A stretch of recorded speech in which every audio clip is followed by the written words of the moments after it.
Hello नमस्कार आप सभी प्यारे भाई बहनों को फटाफट से आ जाइए, जल्दी जल्दी से आ जाइए आप सभी प्यारे भाई बहन। आप सभी का स्वागत और अभिनंदन है। Good morning to all of you guys. फटाफट से आ जाएं, एक बार सब लोग जुड़ जाएं। बहुत शानदार सी कक्षा को शुभारंभ करने जा रहे हैं अब हम लोग। आप में से बहुत सारे भाई बहनों ने कल आरओ का परिणाम देखा होगा। पर्याप्त संख्या में हमारे कई सारे भाई बहन चयनित हुए हैं। लगभग 80 विद्यार्थियों का डेटा मुझे अभी तक प्राप्त हो चुका है। मेरी उम्मीद है कि लगभग 150 के आसपास हमारे पुराने विद्यार्थी चयनित हैं। मेरा अनुमान है ऐसा। जो विद्यार्थियों ने बताया था कि मेरे इतने नंबर हैं, इसके आधार पर ही अनुमान मैं लगा पा रहा हूं। मनगढ़ंत अनुमान नहीं है। आप सभी को सुप्रभात। साक्षी जी, निखिल जी, प्रीति जी, सभी लोग आ जाइए एक बार। स्वागत अभिनंदन है। जल्दी जल्दी से सुप्रभात का मैसेज डाल दीजिए ताकि पता चल जाए कि आप सभी उपस्थित हैं, मैं भी उपस्थित हूं और प्रक्रिया को प्रारंभ करने के लिए मैं उत्साहित हूं। आप लोग पढ़ने के लिए उत्साहित हैं, बताइए भाई।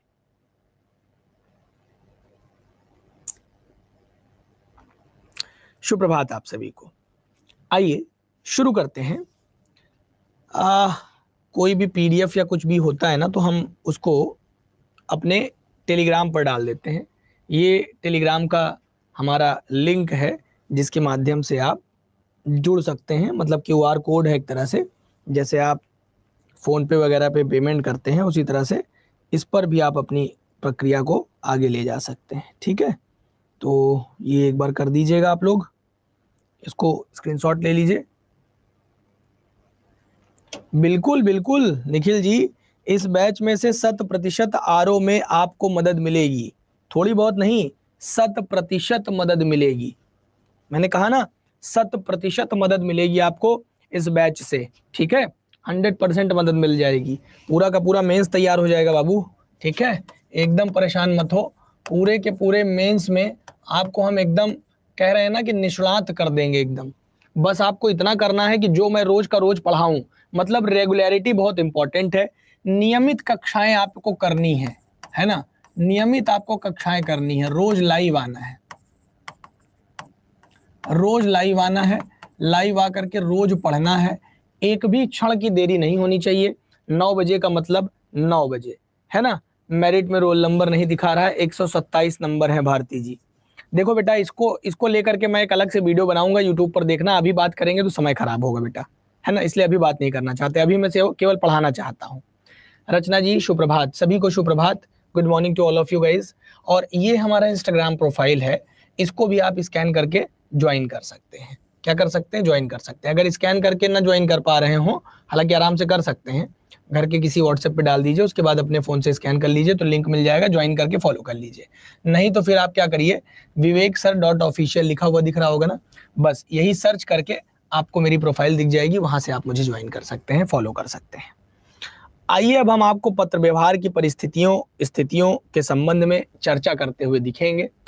और पत्र व्यवस्था से हमको शुरू करनी थी, पत्र शुरू करने थे, तो इसी के संबंध में चर्चा को आगे बढ़ाया जाए। पत्र लेखन,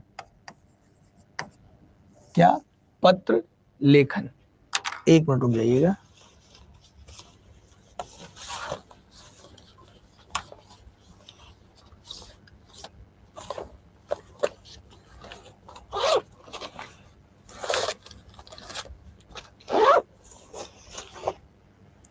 पत्र लेखन से शुरुआत करने जा रहे हैं।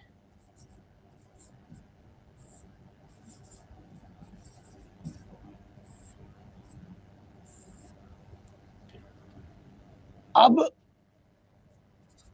समझिएगा, जैसे जब पत्र लेखन आपके सामने हमने टॉपिक डाल दिया, तो अब सवाल सबसे पहला ये बनता है आपके मन में कि सर पत्र होता क्या है, व्हाट इज लेटर। तो मैं आपको याद कराना चाहूंगा कि आप अपने प्रारंभिक दिनों में, शुरुआती दिनों में, अपनी कक्षा के शुरुआती दिनों में, जब आप स्कूल में हुआ करते थे, तब आप पत्र व्यवहार में उतरे थे। आप तब से पत्र लिखना सीख चुके हैं और तब से आप पत्र लिख रहे हैं। अब जब आप तब से पत्र लिख रहे हैं, तो जिस प्रकार का पत्र लिख रहे हैं, क्या उसी प्रकार का पत्र हमको कार्यालय में पढ़ना होता है, कार्यालय में लिखना होता है? तो मैं कहूंगा उसी प्रकार का तो नहीं, लेकिन उससे काफी मदद जरूर मिलेगी। जैसे अगर आपको याद हो तो बचपन में आप कैसे लिखा करते थे? प्रिय महोदय, मैं फलानी कक्षा का विद्यार्थी फलानी समस्या के कारण 2 दिन का अवकाश चाहता हूं, ज्वर से पीड़ित होने के नाते, ज्वर से पीड़ित होने के कारण 2 दिन का अवकाश चाहता हूं। ऐसे ही तो करते थे, है कि नहीं, है ना। आदरणीय श्रीमान फलाना विद्यालय, आदरणीय श्री प्रधानाचार्य जी फलाना विद्यालय, फलानी कक्षा, ये सब लिखा करते थे ना। वही चीज यहां पर भी है, बस स्टैंडर्ड थोड़ा सा मानक बदल जाएगा और बदले मानक पर हमको यहां पर लेखन कार्य करना होता है। लेकिन अब पत्र व्यवस्था की शुरुआत ही क्यों हुई? देखिए, भाषा को, मतलब अगर मैं कहूं कि पत्र व्यवस्था की शुरुआत क्यों हुई, तो अपनी बात को पहुंचाने के लिए। किस लिए? तो अपनी बात को पहुंचाने के लिए इसकी शुरुआत हुई होगी, अपनी बात रखने के लिए, बात को पहुंचाने के लिए।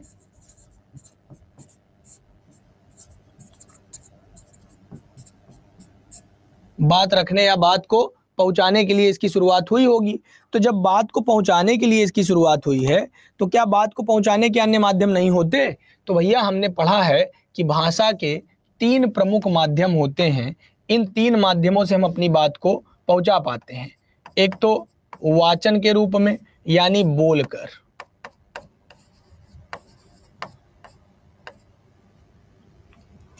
दूसरा लिखकर,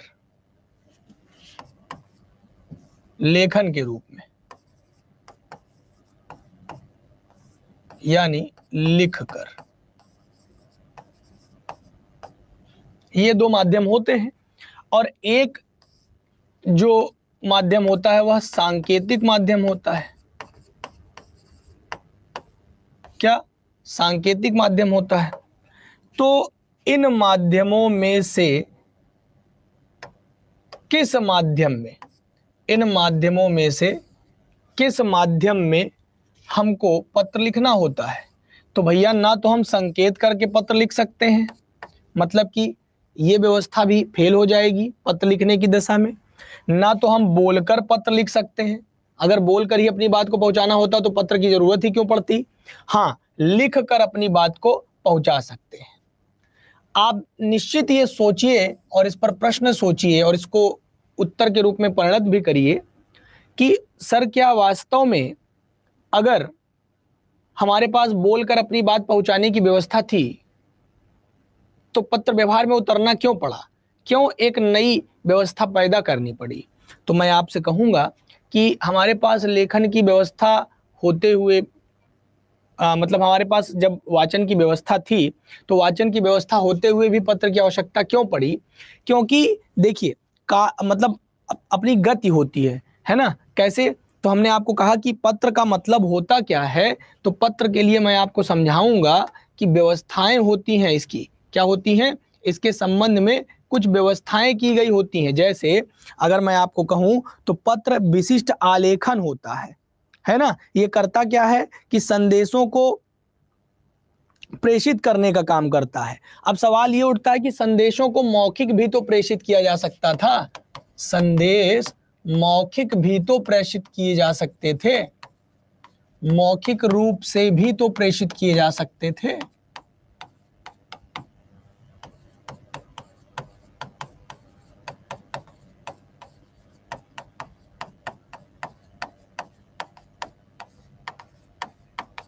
अब ये सवाल उठा कि सर संदेश तो मौखिक रूप से भी प्रेषित किए जा सकते थे, जरूरत क्यों पड़ी कि हम इसको लिख करके अपना समय लगाएं। कितना आसान होता है ना, कितना आसान होता कि हम बहुत आसानी से अपनी बात को, अपने संदेश को केवल बोलकर जल्दी से पहुंचा देते, टेलीफोनिक वार्ता के माध्यम से पहुंचा देते, है ना। टेलीफोनिक वार्ता थी मतलब कह करके किसी बात को पहुंचाना, बहुत तेजी से ये प्रक्रिया हो जाएगी ना, लिखने की प्रक्रिया, लिखने के बाद उसको वहां तक पहुंचने की प्रक्रिया, यह एक कठिन प्रक्रिया है ना। मैं आपको बताना चाहूंगा कि यदि मान लीजिए संदेश केवल मौखिक होते, संदेशों को पहुंचाने की व्यवस्था केवल मौखिक होती, जैसे उदाहरण स्वरूप आपका कोई मित्र दिल्ली में रहता है और आपको कोई सूचना वहां तक पहुंचानी है और आप कोई जा रहा था तो उससे सूचना कह करके भिजवा दिए। अब आप ही सोचिए कि इस बात की क्या गारंटी है कि वह सूचना हूबहू शब्दशः उस व्यक्ति तक पहुंचेगी।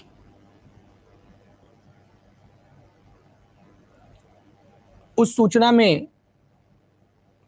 किसी प्रकार का कोई घालमेल नहीं होगा, उस सूचना में किसी प्रकार की मिलावट नहीं होगी, इसकी क्या गारंटी है। उस सूचना को वह व्यक्ति पहुंचा ही देगा, भूलेगा नहीं या झूठ नहीं बोलेगा, इसकी क्या गारंटी है। या उस व्यक्ति ने तो पहुंचा दिया, शब्दशः भी पहुंचा दिया, लेकिन जिसके पास वह सूचना पहुंचनी थी वही व्यक्ति मुकर गया कि नहीं भाई वो तो आए ही नहीं थे, कैसी बात कर रहे हैं आप, बोलिए, बात समझ में आई आपके। यानी कि अगर हम संदेश को केवल मौखिक रूप में प्रेषित करते तो हमारे पास जो सबसे बड़ी दुविधा आती, पहली बात तो ये थी कि मौखिक संदेश जो है वो विकारग्रस्त हो सकते हैं। यानी कि मौखिक संदेश एक प्रमुख माध्यम क्यों नहीं है, तो मौखिक संदेशों के प्रमुख माध्यम ना होने के कारणों में सबसे पहला कारण है कि यह ग्रसित हो सकते हैं, यह ग्रसित हो सकते हैं। क्या हो सकते हैं, ग्रसित हो सकते हैं। इनके विकारग्रस्त होने का, इनके विकारग्रस्त होने की संभावना रहती है।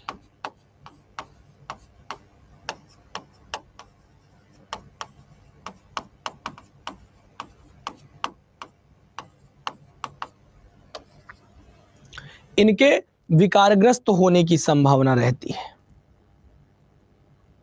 क्योंकि भेजने वाले ने जाने किस दृष्टिकोण से क्या संदेश भेजा है, संदेश वाहक उसको किस रूप में ले रहा है, जाकर क्या बताएगा, यह बात कैसे स्पष्टीकृत हो पाएगी, इसके लिए आपके पास क्या सबूत है, कोई सबूत नहीं है। अरे भैया हाँ ना कुछ बताइए, मेरी बात समझ में आ रही है, मैं जो समझाने का प्रयास कर रहा हूं क्या आप पकड़ पा रहे हैं इस बात को। आलोक जी, रचना जी, भारती, निखिल, प्रीति, साक्षी, मेरे साथ जुड़िए, एकदम मस्त रहिए, बिल्कुल तनाव मुक्त रहिए। आसानी से एकदम कर ले जाएंगे आप, बिल्कुल तनाव मुक्त रह करके सीखते चलिए, ठीक है ना बेटे।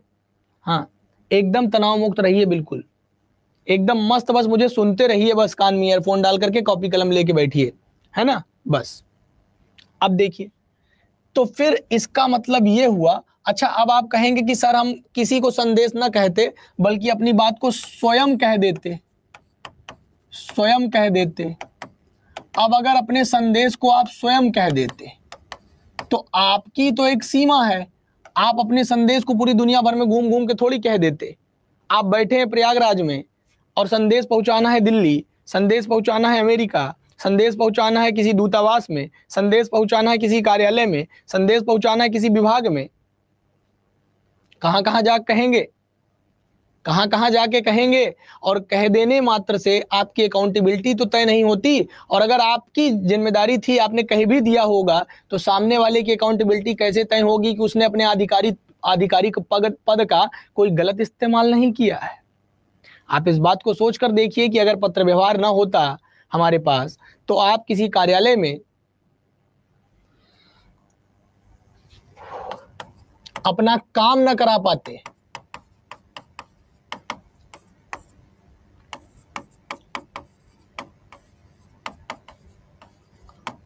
आधिकारिक दोष लग जाते इसमें।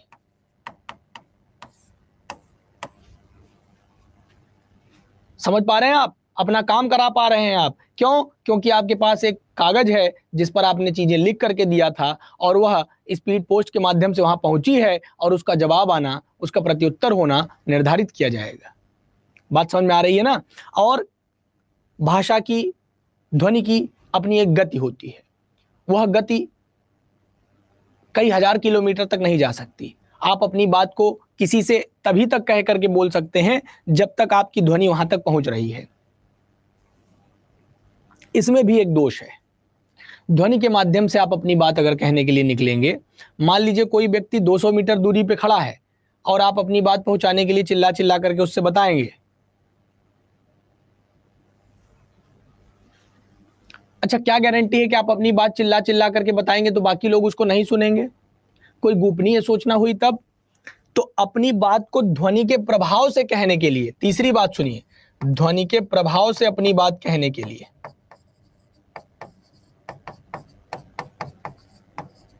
ध्वनि प्रभाव से सूचना का प्रेषण करना। प्रेषण मतलब होता है भेजा जाना।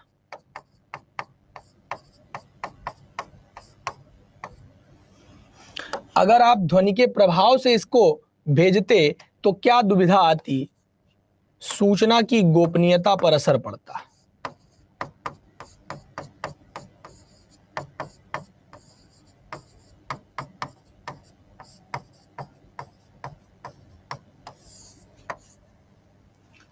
सारी समस्याएं समझ गए आप लोग कि अगर सूचना हम पत्र के माध्यम से न भेजकर किसी भी अन्य माध्यम से भेजेंगे तो मूलतः समस्याएं क्या क्या आएंगी। पहली समस्या कि मौखिक संदेशों की आयु दीर्घ नहीं होती है, काल के प्रभाव से इसका रूपांतरण और विनाश संभव होता है।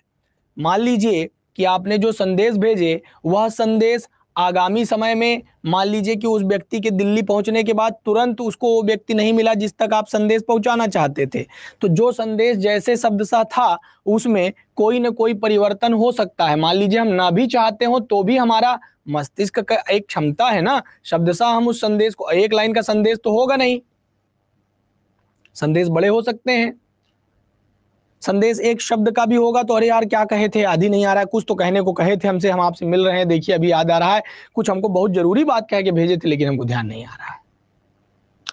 बात समझ में आई कि नहीं आई? यहां से ये बहुत जरूरी है कि इसलिए आधिकारिक रूप से उनके अपने पदों को समझने हेतु, उनके पदों को व्यवस्थित करने हेतु, उनकी अकाउंटेबिलिटी, उनकी जवाबदेही तय करने हेतु यह आवश्यक महसूस हुआ। दूसरी समस्या ये आती है कि मौखिक संदेश पता चला लक्ष्य तक पहुंचे हों कि ना पहुंचे हों, हम इसको सुनिश्चित भी नहीं कर सकते। सामने वाले ने कह दिया हाँ कहे हैं और आप मान लिए, आपके पास कोई कागजी कार्यवाही होती, जैसे मान लीजिए आप कागज में कोई चीज लिख के दिए होते तो आप तय तो कर पाते कि हाँ भैया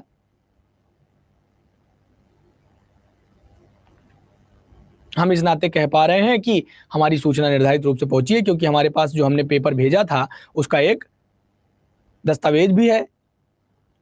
जैसे स्पीड पोस्ट के माध्यम से अगर आपने अपनी सूचना भेजी है तो उसका डेटा आपके पास होना कि हमारा सूचना पहुंच चुका है, वर्तमान समय में हमारा कागज किस जगह पर है, इत्यादि बातों का होना। चौथी बात यह होती है कि अगर मान लीजिए कोई विवाद की स्थिति पैदा हो गई, ऐसी दशा में आप प्रमाण के रूप में क्या प्रस्तुत करेंगे। अगर आपके पास पत्र नहीं है और कोई विवाद की स्थिति पैदा ही हो गई तो आप प्रमाण के रूप में क्या पेश करेंगे। प्रमाण तो आपके पास होने से रहा, यानी कि प्रामाणिकता की भी कमी देखने को मिलती है, यानी कि प्रामाणिकता की भी कमी देखने को मिलती है। ध्वनि के प्रभाव से, ध्वनि का प्रभाव सीमित होने के नाते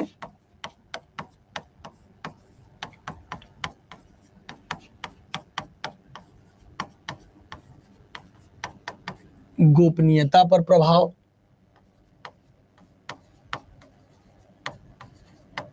गोपनीयता पर प्रभाव। दूसरी बात कि एक दिक्कत ये आती कि विवाद की स्थिति में या असहमति की दशा में हम कोई प्रमाण न पेश कर पाते। विवाद अथवा असहमति की दशा में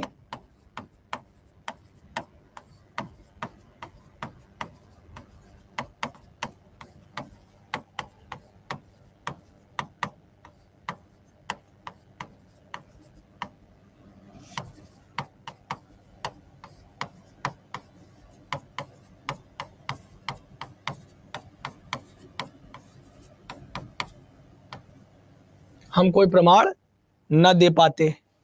बात समझ में आ रही है कि नहीं सब लोग, एक बार पहले बताओ, मजा आ रहा है ना, समझ में आ रहा है सारी चीजें। क्या मैं जो बोल रहा हूं उस बात को आप वैसे ही ग्रहण कर रहे हैं जैसे मैं आप तक पहुंचाना चाहता हूं। बताइए, क्या आप उस बात को वैसे ही ग्रहण कर रहे हैं जैसे मैं पहुंचाना चाहता हूं। बोलिए।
क्लियर है ना। चलिए बहुत बढ़िया, मजा आ रहा है ना। Okay good.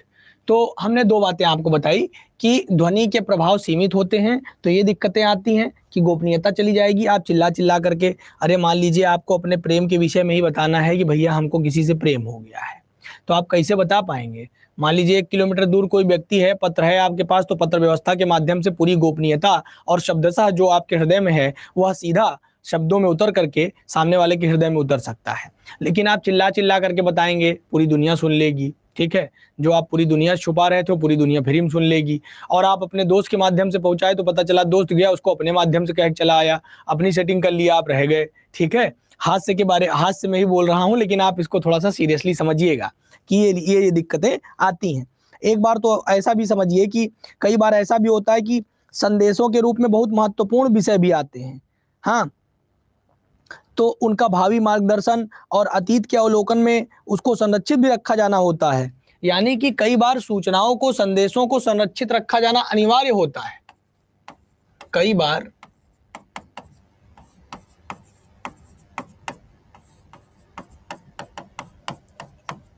सूचनाओं और संदेशों को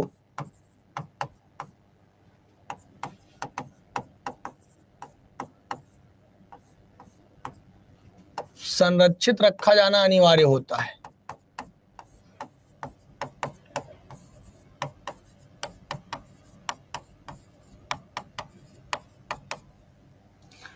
सूचनाओं और संदेशों को संरक्षित रखा जाना अनिवार्य होता है। तो इसलिए भी पत्र व्यवस्था की अपनी एक अलग मांग होती है। हमको क्यों पत्र व्यवस्था की जरूरत पड़ी, पत्र लेखन की आवश्यकता क्यों पड़ी, क्यों पत्र व्यवहार में उतरना पड़ा, ये सारी बातें मैं आपको समझा रहा था। सबसे पहली चीज, जब हम कोई चीज पढ़ें तो हम उसको समझें कि ये क्या है, फिर दूसरा समझें क्यों है, और तीसरा समझें कैसे है। हो सकता है कि कुछ बिंदु इसमें से, इन तीन में से कोई बिंदु किसी विषय पर लागू ना होते हो। जैसे किसी विषय का क्यों शायद लागू ना हो, किसी विषय का कैसे शायद लागू ना हो, केवल क्या लागू हो। तो जिसमें ये तीनों चीजें लागू हो उसमें तीनों पढ़ें, जिसमें कुछ कम लागू हो उसमें कुछ कम जाने। लेकिन जाने किसी भी विषय को जब हम इन तीन प्रकरणों से उतार कर कस लेते हैं तो फिर अब ये दावा किया जा सकता है कि कोई माइक लाल आपको पछाड़ नहीं पाएगा प्यारे, कोई आपको पछाड़ नहीं पाएगा। चलिए नोट्स बनाते चलिए, कागज में सारी चीजें लिखते चलिएगा। हाँ, एक बात और बताना चाहूंगा कि कॉपी आपकी नई बननी चाहिए, क्योंकि आयोग आपको सादे पन्ने वाली कॉपी देता है लिखने के लिए। जब आप मेंस लिखेंगे, चाहे यूपी पीसीएस का मेंस दीजिए, चाहे आप जो है आरओ का दीजिए, चाहे बीईओ का मेंस दीजिए, कोई भी मेंस अगर आप लिखने जा रहे हैं तो आपकी जानकारी के लिए बता दूं, चाहे आरओ की बात कर लीजिए, चाहे बीईओ की बात कर लीजिए, चाहे यूपी पीसीएस की बात कर लीजिए, इन तीनों में ही आपको सादे पन्ने वाली कॉपी मिलेगी। तो अगर आप में से कोई भी बच्चा लाइनदार कॉपी में लिख रहा हो तो फिर वो लाइनदार कॉपियां बंद कर दे, ठीक है ना। हाँ, निखिल जी कह रहे हैं कि शब्द के ऊपर लाइन नहीं खींचता हूं, तो क्या ये सही है या गलत। क्या बिना लाइन खींचे आप अच्छी राइटिंग में लिख लेते हैं, यानी शब्द पढ़ने में आता है तो सही है, अगर शब्द पढ़ने में नहीं आता तो गलत है। हालांकि मैं ये कहूंगा निखिल जी आपसे कि आप लाइन खींचकर लिखने की आदत पैदा करें तो ज्यादा अच्छा होगा। हैबिट बनाइए, अभी तो आपको एग्जाम में जाना है ना, हैबिट बनाइए, है ना। सादे प्लेन पेपर वाली कॉपी में आपको लिखना है, और लिखने के शैलियों को समझ लीजिए, क्योंकि जब पत्र लिखने उतरेंगे तो मान लीजिए अगर आपको शैली ही नहीं पता तो आप वहां बैठ के जाने क्या लिख दें। इसलिए मैं उसको भी बहुत अच्छे से समझा देता हूं कि क्या व्यवस्था है। जब लिखते हैं आप तो लिखने की शैली में सबसे पहली और जरूरी चीज क्या है, एक आइडियल कॉपी में एक पेज में 80 से 100 शब्द लिखे जाते हैं, ऐसे ऐसे करके लगभग 7 से 9 शब्द।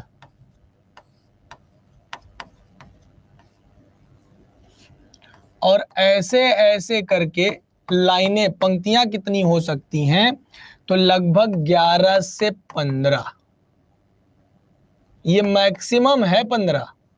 इससे ज्यादा लाइन एक पंक्ति में डालने का प्रयास ना करें।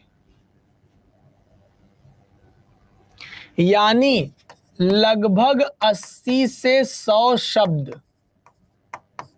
एक पृष्ठ में आप लिख सकते हैं। इसी के आधार पर आपको एग्जामिनर पेज भी देता है। अगर आप एक ही पेज में 150-150 शब्द लिखते हैं तो भी आपके लिए गलत है, अगर एक पेज में 50 शब्द ही लिखते हैं तो भी आपके लिए गलत है। इसकी जांच कैसे की जाती है, तो ऐसे ही देख लीजिए आप, इसमें सब जुड़ेगा, सब जुड़ेगा, इसमें में, है, व, क, त सब जुड़ जाएगा। तो देख लीजिए कि इधर कितने शब्द हैं, मैं शब्द की बात कर रहा हूं।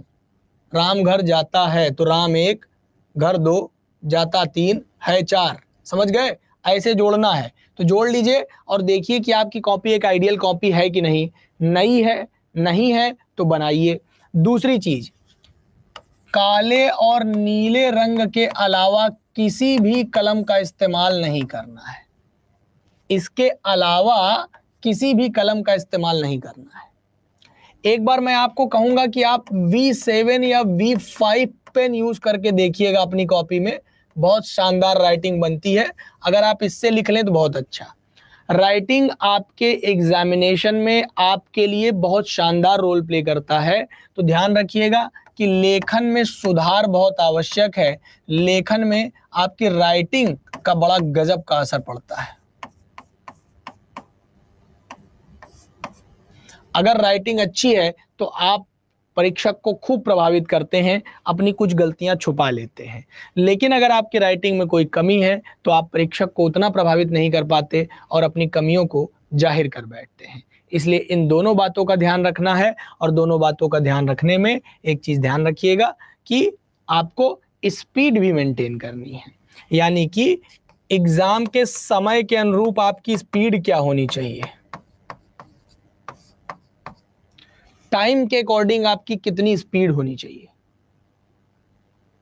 ये सारी बातों का आपको ध्यान रखना है। और अन्य एक बात और, हाशिया छोड़कर लिखना। हाशिया छोड़कर लिखने का क्या मतलब होता है, यानी कि साइड में जगह छोड़कर। जैसे कुछ विद्यार्थी क्या करते हैं कि पेज के एकदम ऊपर वाली लाइन से लिखना शुरू कर देते हैं, मात्राएं बाहर भागी चली जाती हैं, जो कि बहुत गलत है। मात्राएं बाहर भागकर नहीं जानी चाहिए किसी भी कीमत पर, ध्यान रखिएगा, मात्राएं बाहर नहीं जानी चाहिए। आपको वहां से एक वर्ण लिखने जितनी जगह छोड़ देनी है। जैसे आपको क लिखने में इतनी जगह लगती है ना, तो इतना जगह छोड़ करके यहां से लिखना शुरू करिए। और ऐसे ही यहां पर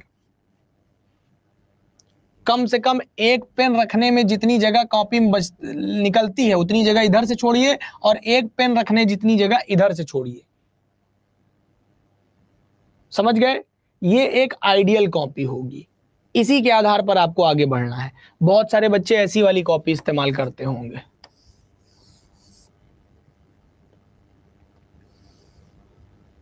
जिसमें यहां पर ऐसे यूपीएससी लिखा रहता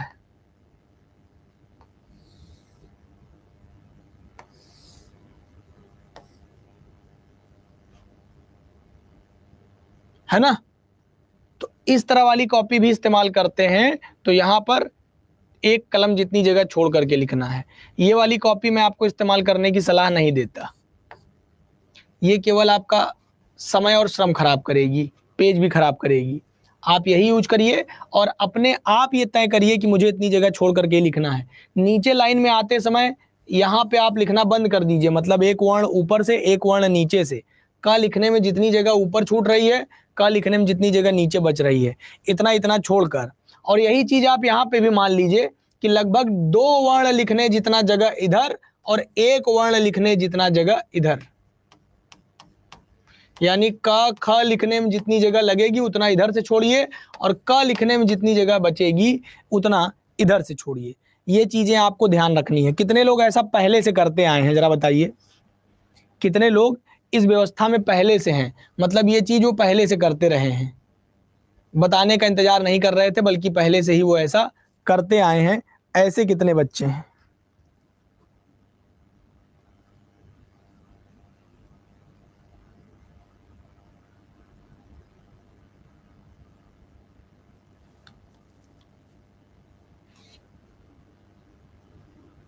अच्छा, फर्स्ट टाइम सीखे हैं, कोई बात नहीं। ये इतनी ज़रूरी बातें हैं ना बेटा, कि अगर आप इसको ध्यान नहीं दोगे तो ये मान के चलो कि फिर बड़ी फजीहत में बैठ जाओगे। ये बहुत ज़रूरी है बच्चे, कि आपको पता हो कि कॉपियाँ लिखी कैसे जाती हैं, कॉपियों को हम किस प्रकार से सजोते हैं। अगर आप ऐसा नहीं करेंगे तो आगे चल के आपको दिक्कत तो होगी, और बहुत खासा दिक्कत होगी।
बहुत से बच्चों का लगातार मैसेज आ रहा है कि सर 132 पाए, 131 पाए, 130 पाए, लेकिन चयन नहीं हो पाया। आप में से भी, आपके जानने वालों में से बहुत से ऐसे विद्यार्थी होंगे जिन्होंने इतने नंबर पाए लेकिन उनका किसी कारणवश चयन नहीं हो पाया। जरूर जानते होंगे, निश्चित रूप से मुझे विश्वास है कि जानते होंगे। इवन आपके भी 125, 126 और 130 पाए होंगे, लेकिन नहीं हो पाया। 126 में रचना जी का भी सिलेक्शन देखिए नहीं हुआ है। मैं आपसे इतना ही कहूंगा कि तनाव मत लीजिए, इतने तनाव की आवश्यकता आपको है नहीं। मेरा विश्वास मानिए कि विधाता आपके लिए एक कुर्सी तय करके रखता है। बस वर्तमान समय में मिली असफलता आपको ये सिखाती है कि वर्तमान समय में आपकी मेहनत में कुछ दोष रह गया है, अथवा अभी आपका उपयुक्त समय नहीं आया है। कई बार ऐसे भी मेरे जानकारी में कईयों विद्यार्थी हैं जिनकी मेहनत में वास्तव में कोई दोष नहीं है। मैं आंख मूंद कर उन पर विश्वास कर पाता हूं और कह पाता हूं कि he is the best student of my life, my teaching career, जिसका सिलेक्शन हो जाना चाहिए। लेकिन इसका यह कतई मतलब नहीं है कि आप में कोई कमी है। मैं ये कहूंगा कि आप में कोई कमी नहीं, अपितु अभी आपका उचित समय नहीं आया है। यकीन मानिए, आपका उचित समय आने का थोड़ा सा तो इंतजार करिए, थोड़ा सा तो इंतजार करिए ना प्लीज। और आपको मैं बता दूं कि आपके लिए जो भी विद्यार्थी तैयारी कर रहे हैं, पूरी ईमानदारी से करिए। नया ROARO 2026 में फिर आने वाला है, 2026 में फिर आने वाला है, और तैयार रहिए। अच्छा, आपको क्या लगता है कि अगर प्री निकाल लिए हैं तो मेंस कोई हलवा है क्या? 7,500 विद्यार्थियों को क्वालिफाई कराया गया है और पद कितने हैं? 419, और 419 को 7,500 से डिवाइड कर लीजिए।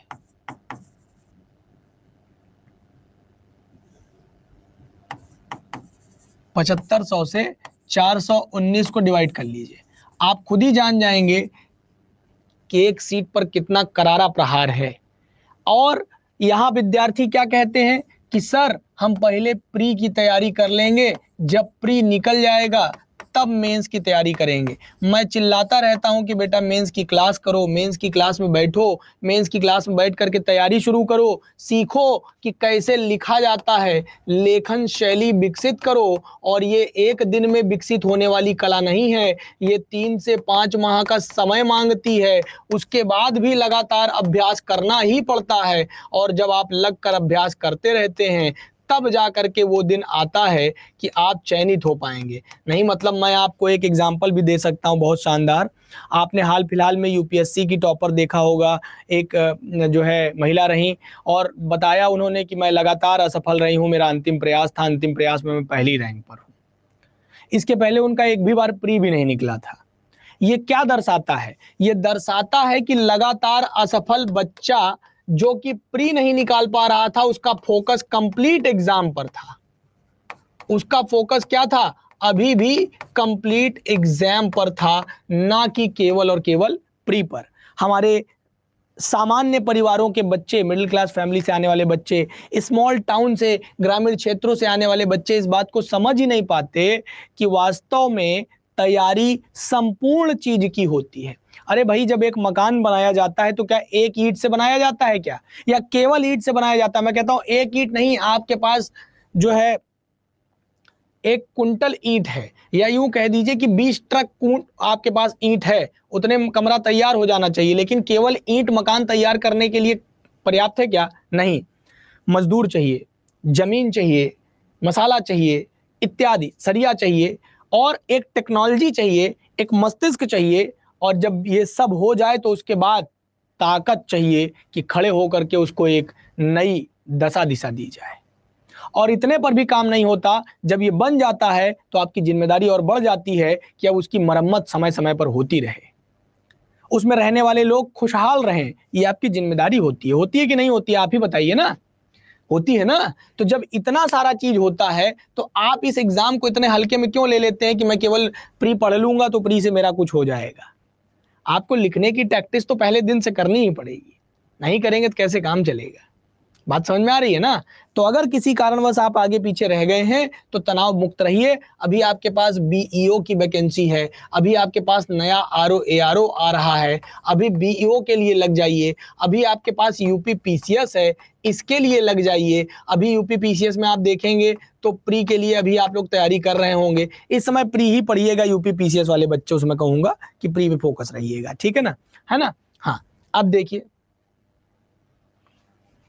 ठीक है, चलिए, समझ में आ गया कि नहीं आ गया?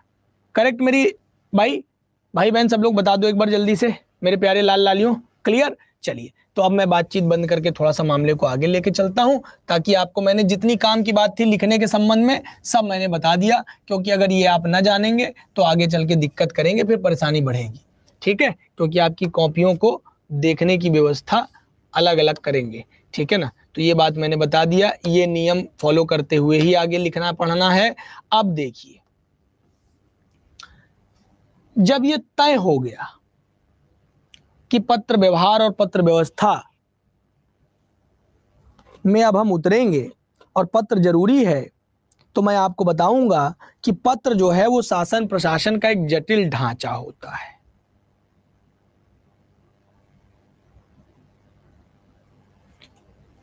पत्र शासन प्रशासन का एक जटिल ढांचा होता है, जिसमें अनेक गंतव्य बिंदुओं के बीच में सुचारू संप्रेषण होते हैं। वह उसकी गतिशीलता का ऋण बनता है और अनेक अधिकारियों और कर्मचारियों के मध्य यह संदेशों के सटीक संप्रेषण और प्रशासनिक कुशलता और कार्य व्यवहार के आधार स्तंभ के रूप में पाया जाता है। अब मसला थोड़ा सा आगे बढ़ता है और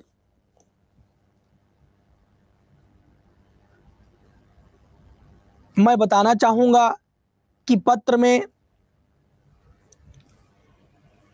3 चीजों का होना अनिवार्य बताया जाता है, जिसमें पत्र व्यवहार में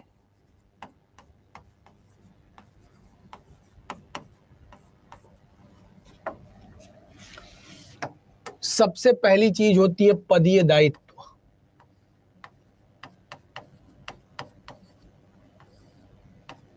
अब आपका सबसे पहला सवाल होगा कि सर ये पदीय दायित्व क्या होता है? पद को ग्रहण करने वाले के ऊपर जो जिम्मेदारियां दी जाती हैं उसका निर्वहन करने की प्रक्रिया पद ग्रहण करने वाले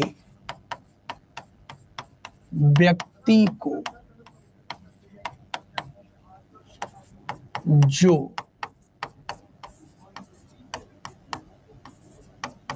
जिम्मेदारियां दी जाती हैं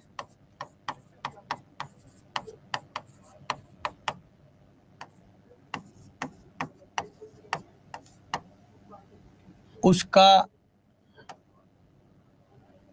निर्वहन करना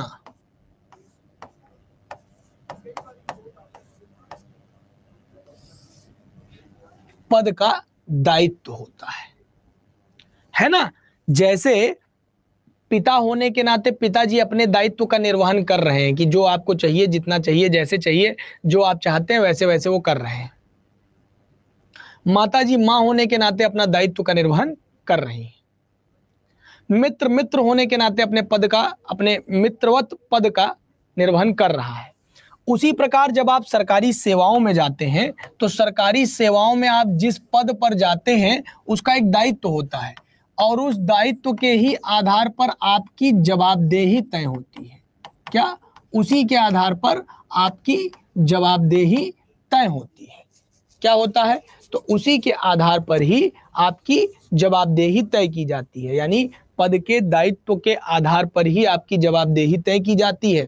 जब आप एक पद ज्वाइन करते हैं सरकार के अंतर्गत, जब आप एक पद को निर्वहन करने के लिए ज्वाइन करते हैं तो उसमें जो सबसे खास बात दिखती है वो यही दिखाई पड़ती है कि उस पद के आधार पर उसमें कार्य विविधताएं होती हैं और आपको एक पद के अनुरूप पदीय दायित्व का निर्वहन करने के लिए पद के अनुरूप आपको यूं समझिए कि सरकार के साथ एक एग्रीमेंट करना पड़ता है और उस एग्रीमेंट के तहत ये तय किया जाता है कि आपके पूरे पदीय दायित्व के निर्वहन में आप किन किन चीज़ों का निश्चित रूप से निर्वहन करिए कि इसकी जवाबदेही तय करवाई जाएगी और आपके लिए क्या क्या विशेष चीज़ें होती हैं जिस पर आपको रोक लगाई जाती है कि आप अमुक अमुक चीज़ें कतई नहीं कर सकते हैं। ठीक है, हाँ, अब आप समझिए। तो अब हमने कहा पदीय दायित्व। अब पदीय दायित्व के अंतर्गत एक बात लिखिए, मैं बोल रहा हूं, लिखिए, मैं बोल रहा हूं, लिखिए भाई।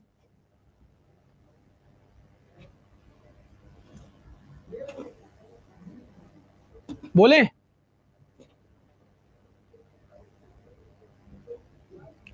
बोले भाई।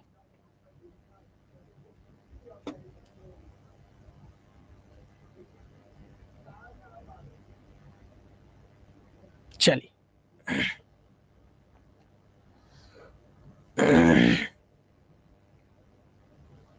लिखिए, विभिन्न पदवार श्रेणी के आधार से, विभिन्न पदवार श्रेणी के आधार से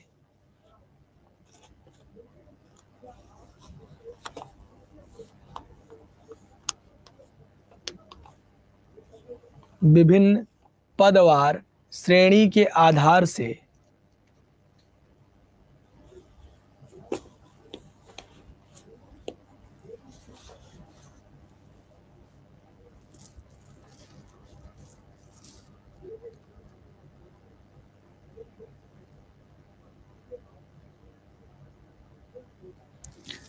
विभिन्न पदवार श्रेणी के आधार से अनेक वरिष्ठ से कनिष्ठ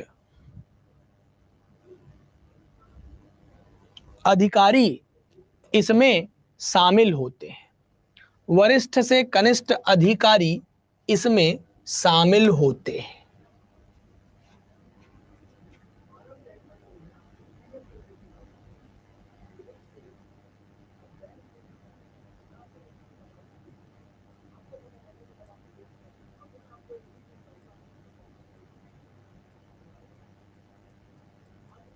शामिल होते हैं। ठीक है बेटे,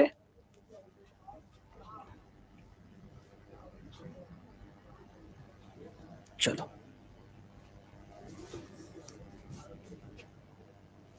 करेक्ट। अब देखिए, जैसे मैं आपको समझाऊं कि एक कार्यालय में अनेक कर्मचारी होते हैं।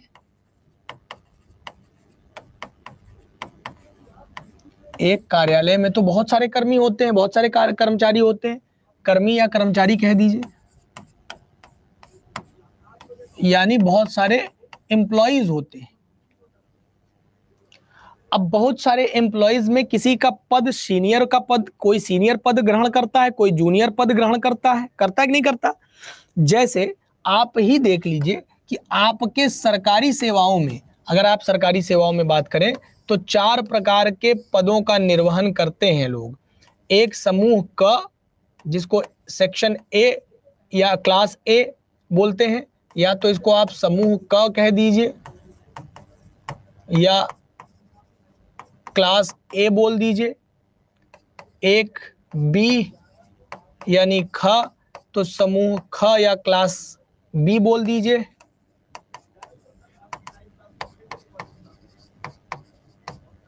एक सी या ग, तो इसको भी आप समूह ग या क्लास सी बोल दीजिए। और ये एक आपका डी यानी समूह घ या क्लास डी बोल दीजिए। आपके सरकारी सेवाओं में भी इन्हीं 4 प्रकार के पदों को महत्व दिया जाता है। जैसे यूपीएससी के तहत जो भर्तियां होती हैं उसको आप समूह क में रखते हैं। यूपीपीएससी के तहत जो भर्तियां होती हैं उसको आप समूह ख में रखते हैं। और जो क्लर्क ग्रेड की नौकरियां होती हैं, क्लर्क ग्रेड की नौकरियां या यूपी ट्रिपल एससी के तहत होने वाली भर्तियों को आप समूह ग में सेक्शन सी में यानी कि जो है आप क्लास सी में रखते हैं। और डी यानी ग्रुप डी की जो नौकरियां होती हैं जैसे कर्मचारी जो स्वीपर हैं, प्यून स्तर की जो नौकरियां होती हैं यानी कि एलडीसी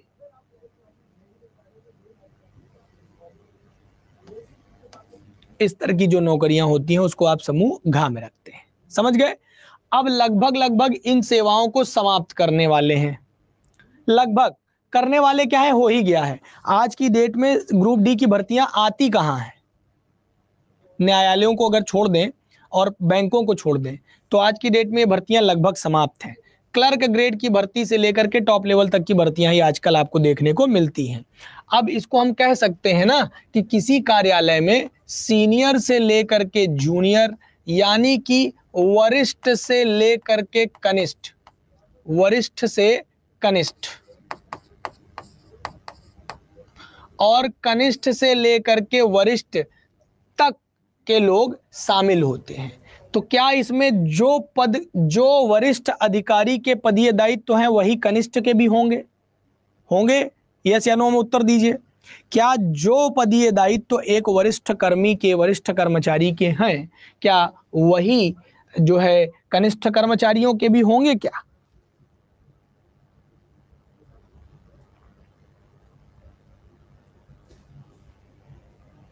नहीं होंगे, बिल्कुल नहीं होंगे, क्योंकि यह वरिष्ठ कर्मी का पदीय दायित्व भिन्न होगा और कनिष्ठ का पदीय दायित्व भिन्न होगा। जी हां, बताइए। जो वरिष्ठ कर्मी का पदीय दायित्व है वो भिन्न और जो कनिष्ठ का पदीय दायित्व है वो भिन्न होगा। अब जब दोनों के पदीय दायित्व भिन्न भिन्न होंगे तो दोनों की जवाबदेही भी भिन्न भिन्न होगी। बोलिए, यानी कि दोनों की जवाबदेही भिन्न भिन्न होगी। इसीलिए मैंने आपको पदीय दायित्व पढ़ाया कि पदीय दायित्व के आधार पर ही पत्र व्यवस्था कायम की जाती है। जैसे मान लीजिए किसी कार्यालय में कोई आदेश जारी करना है, गौर से समझिएगा मेरी बात को। किसी कार्यालय में कोई आदेश जारी करना है। अब भैया जब कार्यालय में आदेश जारी करना होगा तो कैसा कर्मी आदेश जारी कर सकता है? कुछ आइडिया बताइए आप।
बोलो भैया, है ना? सीनियर ही दे सकता है, जूनियर नहीं दे सकता है। करेक्ट ना? अच्छा, जूनियर व्यक्ति का क्या काम है? जूनियर व्यक्ति का क्या काम है? कनिष्ठ कर्मचारियों का क्या काम होता है?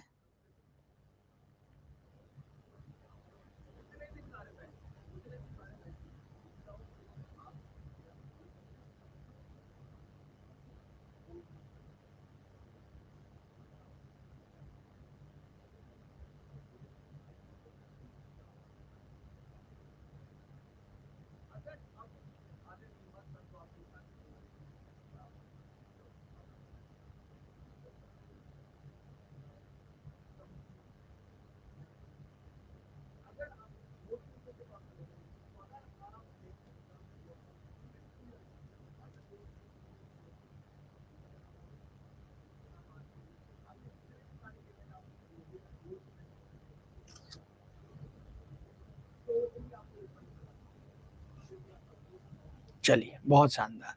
क्या करेगा वो? आदेश का अनुपालन करेगा। आदेश का निर्वहन नहीं होता बेटा भारती, आदेश का अनुपालन करेगा। क्या करेगा? आदेश का अनुपालन करेगा।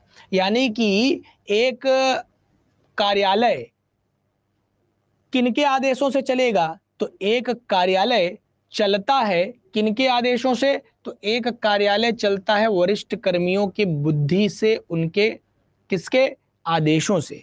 लेकिन ये बिल्कुल नहीं है कि अगर कनिष्ठ कर्मी जो है अपना काम ना करें तो ये सब सुचारू रूप से जारी रहेगा, बिल्कुल नहीं। यह इनके पदीय दायित्व का संपूर्ण निर्वहन करने के कारण ही ये हो पाता है कि यह पूरी की पूरी व्यवस्था कायम हो पाती है और पूरी की पूरी व्यवस्था चल पाती है। क्या आप मेरी बात को समझ पाए? या से नो में जवाब दीजिए। क्या इतनी बात जितना मैंने आपको बताया, क्या इतना आप समझ गए? ईमानदारी से बताएं, इतना समझ गए आप लोग?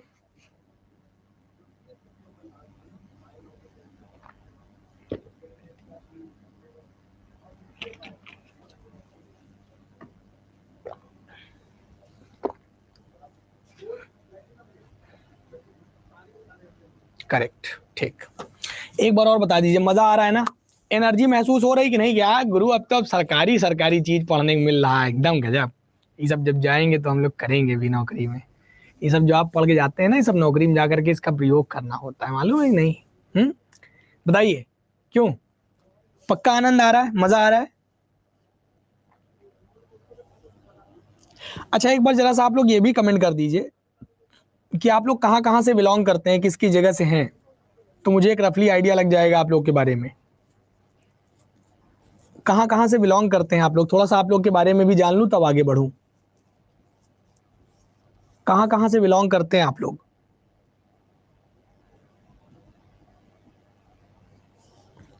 निखिल जी लखनऊ से बिलोंग करते हैं, रचना जी बस्ती से हैं, अच्छा यूपी 51 भी लिख दिया आपने।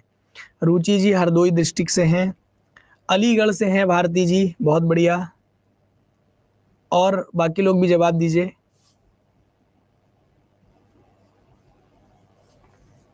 साक्षी जी काशीपुर उत्तराखंड, अरे वाह क्या बात है साक्षी जी, काशीपुर उत्तराखंड, उत्तराखंड से आप तैयारी कर रही हैं, बहुत बढ़िया। अब्दुल जी बाराबंकी से हैं, बहुत बढ़िया। और बाकी लोग, सब लोग अपनी अपनी जगह के बारे में बताएं, आप कहाँ से आते हैं? प्रीति जी जालौन से आती हैं और गवर्नमेंट टीचर भी हैं, बहुत बढ़िया प्रीति जी, बहुत अच्छे। कहाँ पर पोस्टिंग है आपकी? प्रीति जी आपकी पोस्टिंग के बारे में जरा कुछ बताइए, पोस्टिंग आपकी कहाँ पर है?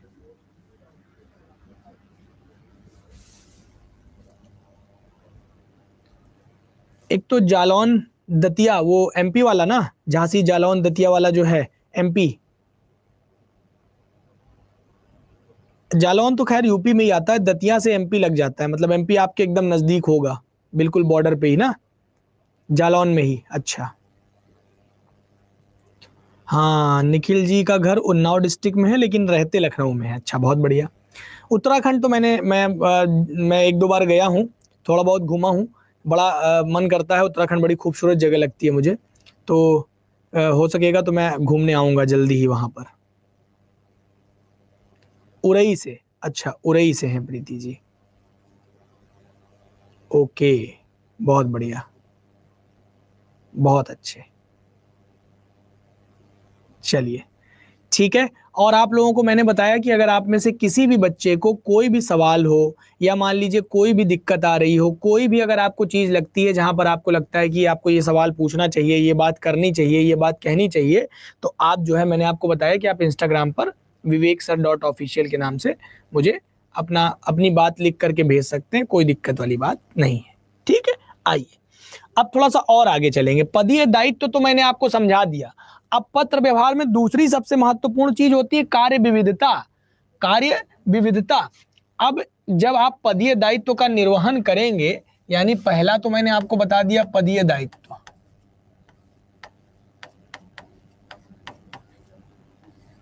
दूसरा है कार्य विविधता। कार्य विविधता, क्या बताया मैंने आपको? कार्य विविधता। यानी कि इसका क्या मतलब हुआ कि काम अलग अलग होंगे सबके ना, तो कार्य विविधता में लिखिएगा, मैं बोल रहा हूं, लिखिए, कार्य विविधता में लिखिए, जो मैं बोल रहा हूं लिखिए।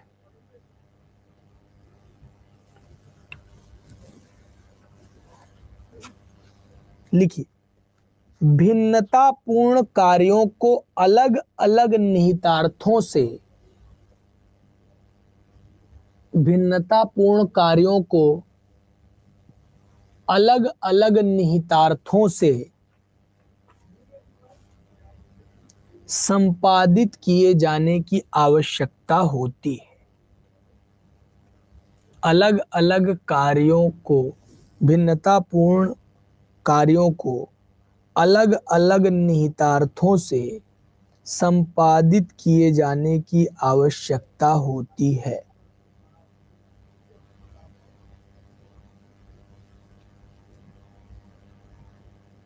अलग अलग कार्यों से संपादित किए जाने की आवश्यकता होती है।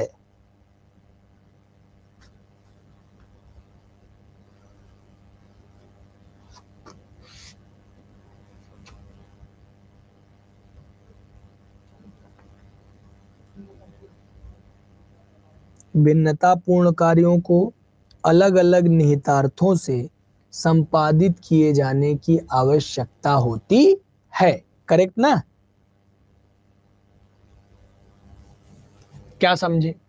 यानी कि जैसे कि मैंने आपको बताया कि हमारे पास व्यवस्था है पदीय दायित्व के अंतर्गत वरिष्ठ से कनिष्ठ, सीनियर से जूनियर और जूनियर से सीनियर। ठीक है ना? ये व्यवस्था चलती है। अब चूंकि अलग अलग पद हैं, तो भिन्न भिन्न पदों के लिए कार्य व्यवहार और क्षमताएं, भिन्न भिन्न पदों के लिए, पदों हेतु कार्य व्यवहार और क्षमताएं, कार्य व्यवहार और क्षमता भी भिन्न भिन्न होगी।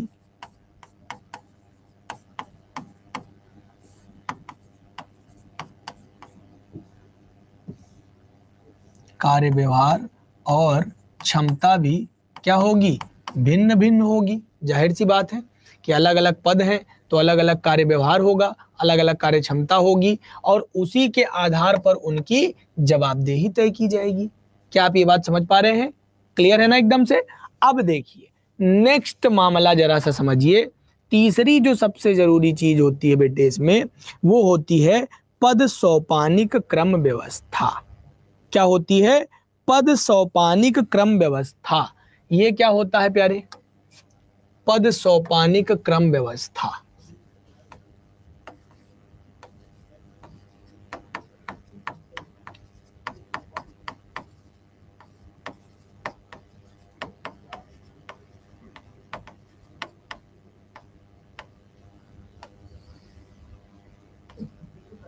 पद सोपानिक क्रम व्यवस्था, इसको समझने के लिए थोड़ा सा एक दो बातें आपको और समझानी पड़ेंगी। हमारे यहाँ व्यवस्थाओं को चलाने के लिए थोड़ा सा पॉलिटी में उतरना पड़ेगा आपको। थोड़ा सा देखिएगा,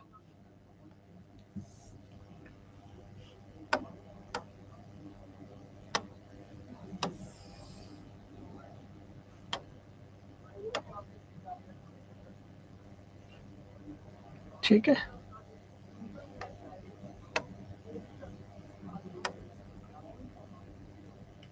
देखिए, ये व्यवस्था को थोड़ा सा समझिएगा। मैं ग्राफ के माध्यम से आपको थोड़ा सा समझाने का प्रयास करूंगा कि आप ग्राफ को थोड़ा सा तो समझने की कोशिश करिए ही करिए।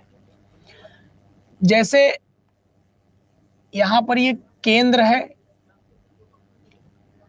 केंद्र के अंतर्गत बहुत से राज्य होंगे और केंद्र के अंतर्गत सिस्टम को चलाने के लिए बहुत सारे कैबिनेट्स होंगे।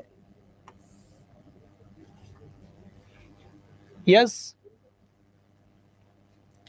है ना?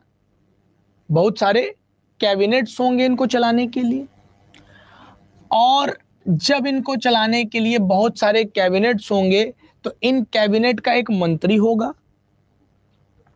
सिस्टम को थोड़ा समझिएगा। जैसे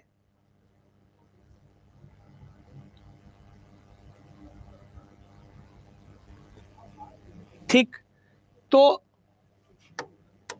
मान लीजिए मुख्यमंत्री महोदय है ये, और अलग अलग यहां पर क्या है, कैबिनेट्स हैं, उनके मंत्री हैं। अब ये मान लीजिए कोई कैबिनेट है, यहां पर इसका मंत्री होगा।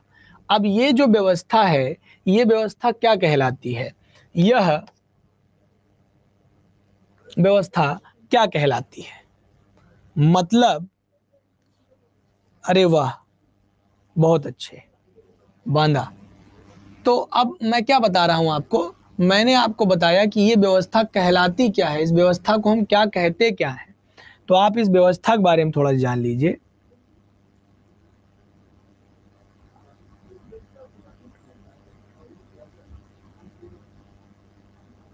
शासन और प्रशासन दो चीजें होती हैं देश को चलाने के लिए।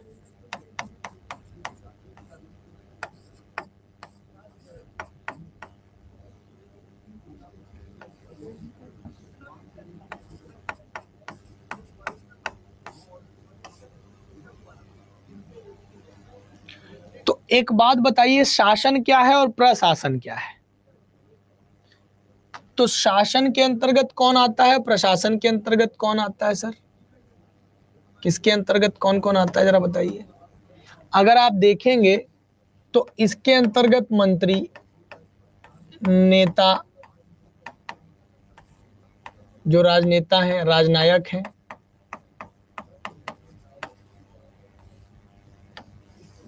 विधायक हैं,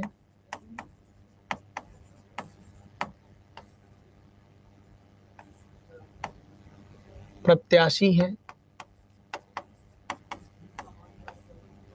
ये सब इत्यादि आते हैं। समझ पा रहे हैं आप मेरी बात को। लेकिन प्रशासन में कौन आता है, प्रशासन में आते हैं class A, class B, class C और क्लास डी के व्यक्ति, जहां पर आपको सीनियर टू जूनियर और जूनियर टू सीनियर की व्यवस्था बना करके दी गई है। समझ गए। हाँ, शासन में ये सब आएंगे।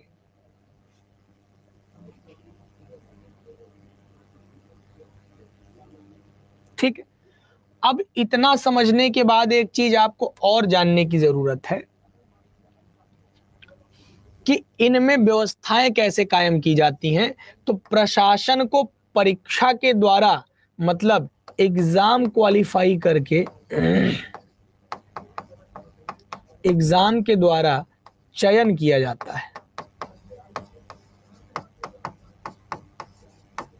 एग्जाम के द्वारा इनका क्या किया जाता है, तो चयन किया जाता है। प्रशासन में कोई भी व्यक्ति होगा तो परीक्षा के द्वारा उसका चयन होगा, उसका परिणाम आएगा। जैसे आप प्रशासन की किसी भी नौकरी में उतरेंगे तो आपका क्या होगा, आपको नौकरी में उतरने के लिए क्या करना पड़ेगा, एक नौकरी के अंतर्गत आपको प्रशासन में एक परीक्षा देनी होगी।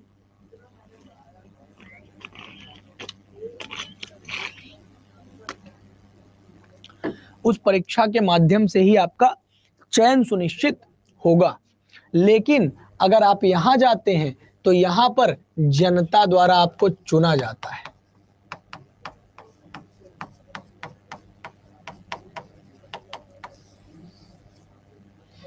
चुनाव के माध्यम से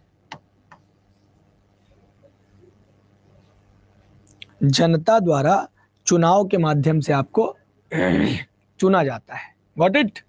बात समझ पा रहे हैं नहीं आप लोग, यस या नो।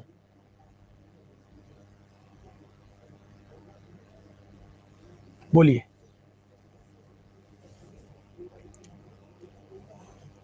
करेक्ट। क्लियर है मसला, उम्मीदन इतनी बातें आप समझ गए हैं।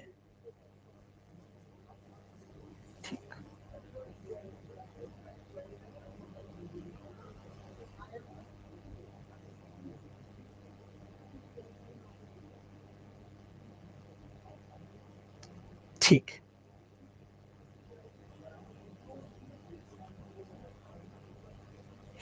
ठीक। अब यहीं से एक चीज निकल करके आती है जो कि बहुत महत्वपूर्ण है। ये सब आप लोग बना रहे हैं कि नहीं, नोट किए कि नहीं? ये सब मोटी मोटी बातें नोट कर लीजिए पहले आप, पहले इसे आप लोग नोट करें, तब मजा आएगा, तब चीजें क्लियर हो पाएंगी, है ना? हाँ, मैं वेट कर रहा हूं, आप लोग नोट कर लीजिए इसके लिए, प्लीज नोट करिए।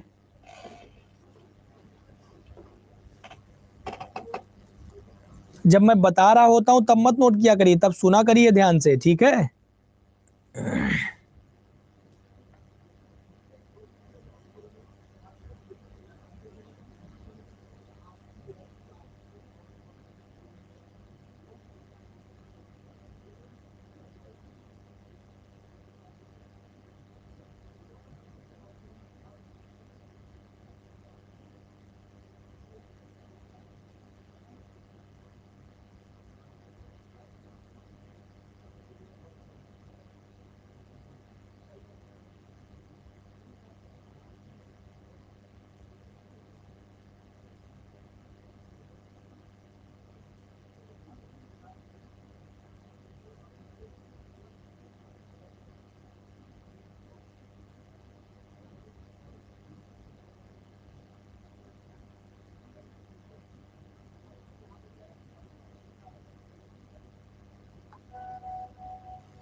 ठीक है, आगे बढ़ा जाए। हो गया। सर, नोट्स लाइव क्लास के समय बनाना उचित है या बाद में रिकॉर्डेड क्लास देख के? नहीं अब्दुल जी, आपको बीच बीच में मैं यहीं पे टाइम देता रहूंगा, है ना? उसी दौरान आप बनाइए, ताकि जब आप नोट्स में लिख रहे होते हैं ना चीजें, तो उस वक्त होता क्या है कि आपका मस्तिष्क थोड़ा अतिरिक्त सोचता भी है, लिखने के दौरान आपका मस्तिष्क सोचता भी है बहुत शानदार तरीके से। तो जब आप तुरंत बनाएंगे तो एक बार में आपका काम हो जाएगा। अब आप क्या करेंगे, आपने पढ़ा, नोट्स बनाए, अब आप रिवाइज करेंगे, लिखने का अभ्यास करेंगे। नहीं तो फिर अब आपने क्लास देखी, क्लास में आपका टाइम लगा, क्लास के बाद फिर आप अलग से फिर से क्लास देख रहे हैं नोट्स बनाने के लिए, फिर से नोट्स, मान लीजिए कई लोग तो आलस कर जाएंगे तो बनाएंगे भी नहीं, पीडीएफ से काम चलाने लगेंगे, पीडीएफ कलेक्टर बनने लग जाएंगे। मैं चाहता हूं कि आप किसी जिले के मालिक बनिए, किसी जिले को संभालिए। मेरा उद्देश्य है कि आप वीडियो बनिए, आप ग्राम विकास जो है शिक्षा अधिकारी बनिए। मेरा अनुमान है कि आप समीक्षा अधिकारी, सहायक समीक्षा अधिकारी बनिए, ना कि मैं ये चाहता हूं कि आप पीडीएफ कलेक्टर बन के रह जाइए। मेरा वो बिल्कुल अनुमान नहीं है और मैं चाहता भी नहीं हूं कि आप ऐसा करें। इसलिए छोटी छोटी गलतियों से आपको बहुत दूर रहना है। यही गलतियां हैं जो आपको कहीं ना कहीं से परास्त करती हैं और परिणाम में बहुत पीछे लेके चली जाती हैं।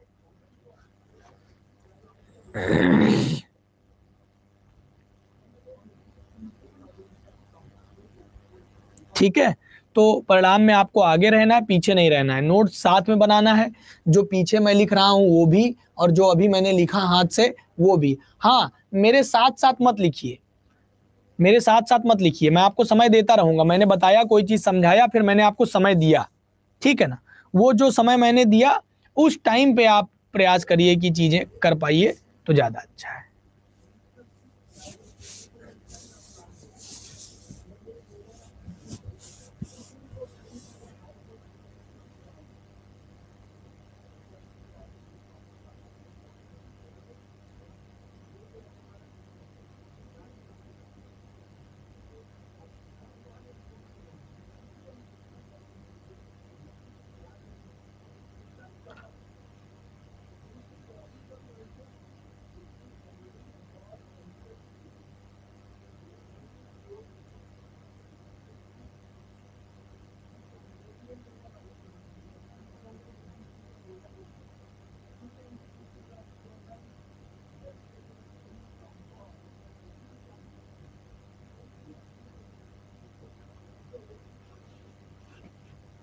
चलिए, अब इसके बाद तीसरे नंबर पे आता है कि व्यवस्था को समझिए कि कैसे कौन कौन व्यवस्थित होता है, एक पदीय दायित्व के अंतर्गत कौन कौन कैसे कैसे व्यवस्थित होता है। ये देखिए,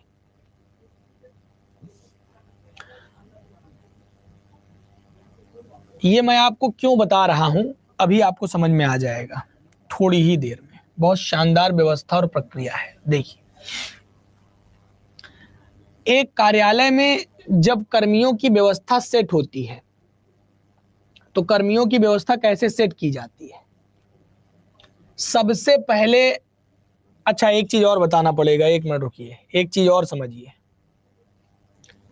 जब आप नौकरी में जाएंगे तो मान लीजिए आपकी किसी विभाग में नौकरी लगेगी, ये बात तो आप जानते ही होंगे। आपकी नौकरी किसी डिपार्टमेंट में लगेगी। कहाँ लगेगी? किसी डिपार्टमेंट में, किसी विभाग में। आप किसी विभाग में चयनित होकर जाएंगे, यस और नो? आप किसी विभाग में चयनित होकर जाएंगे और इस विभाग से अगर मान लीजिए थोड़े समय के लिए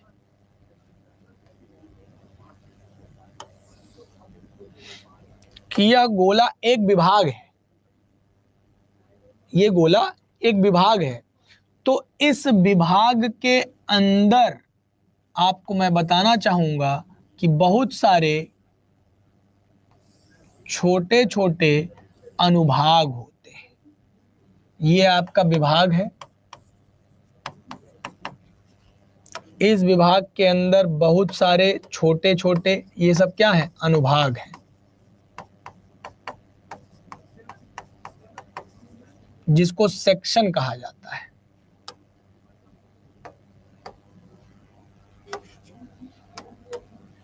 विभाग के अंदर बहुत सारे अनुभाग होते हैं और इसी अनुभाग का एक अधिकारी होता है,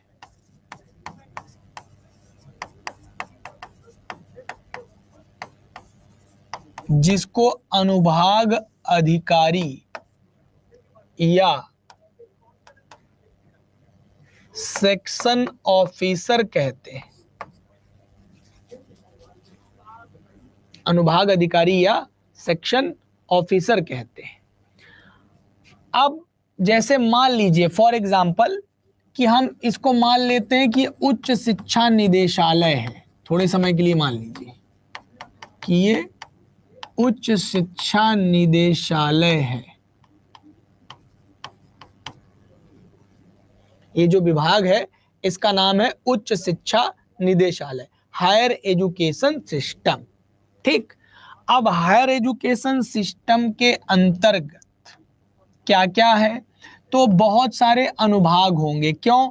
जैसे मान लीजिए ये 6 to 8 का काम देखते होंगे, ठीक है, ये 9-10 का काम देखते होंगे, ये 11-12 का काम देखते होंगे, ये इसमें नए पदों के संबंध में जानकारी, जो कर्मी कार्यरत हैं, कार्यरत कर्मी की पेंशन, तो पेंशन अनुभाग होगा इत्यादि। ये अलग और वैसे ही ये अलग।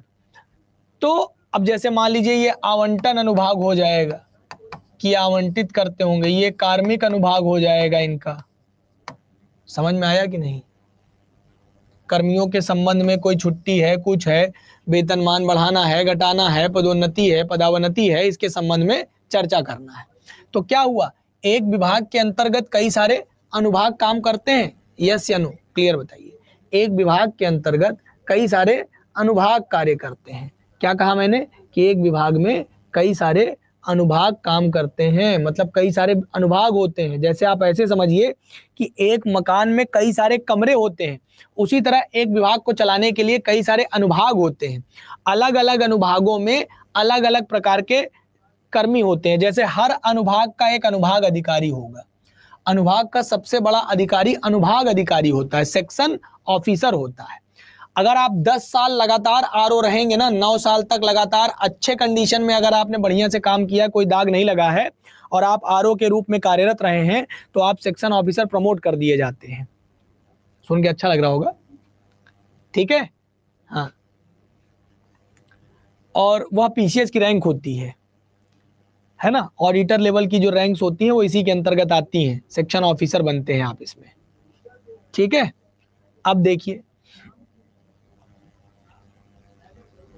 इसी के अंतर्गत अब मैं आपको बताने जा रहा हूं कि एक अनुभाग के अंतर्गत कौन कौन काम करता है। तो एक अनुभाग में सबसे बड़ा होता है अनुभाग अधिकारी,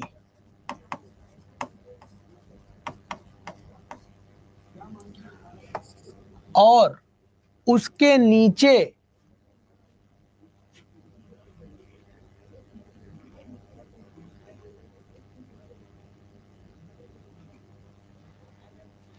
रचना जी तकलीफ क्यों हो रही है, क्या बात हो गई, किस बात की तकलीफ हो रही है बेटा? रचना किस बात की तकलीफ?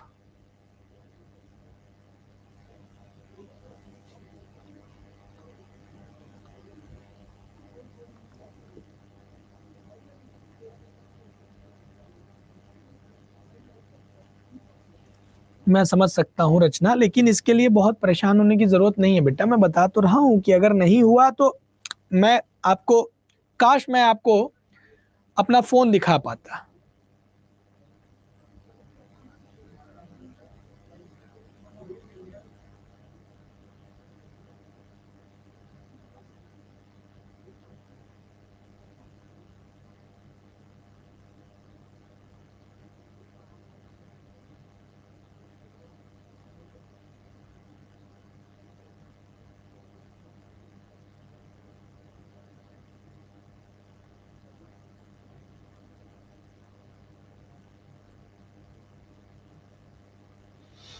लगभग अभी तक के प्राप्त डेटा के अनुरूप 96 विद्यार्थियों का चयन हो चुका है हमारे पढ़ाए हुए विद्यार्थियों में, 96 स्टूडेंट।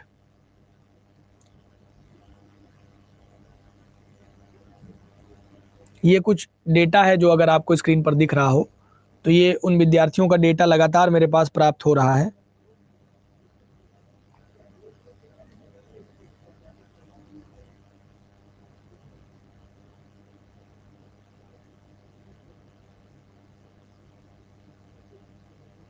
लेकिन ऐसे बहुत से विद्यार्थी हैं जिनको 122 से लेकर के 130 तक मैं देख रहा हूं और उनका सिलेक्शन नहीं हो पाया है। मैं बस इतना ही कहूंगा कि आप इसको लेकर के इतना तनाव ना लें कि आप अपनी आगामी तैयारी को खराब कर बैठे।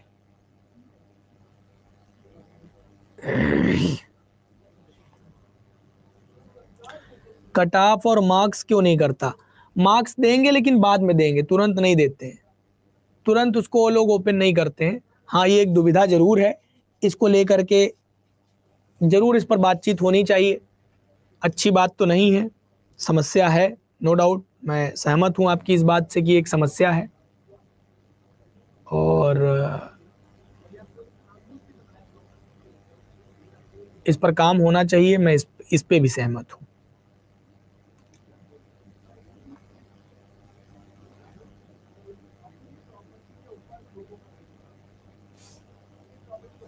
ठीक है, आइए देखते हैं आगे की प्रक्रिया को समझते हैं प्यारे। तो इतना अब हो गया हो तो नोट कर लीजिए। तो एक अनुभाग अधिकारी होगा और एक अनुभाग अधिकारी के नीचे, मतलब एक अनुभाग में एक अनुभाग अधिकारी होता है और एक समीक्षा अधिकारी होता है।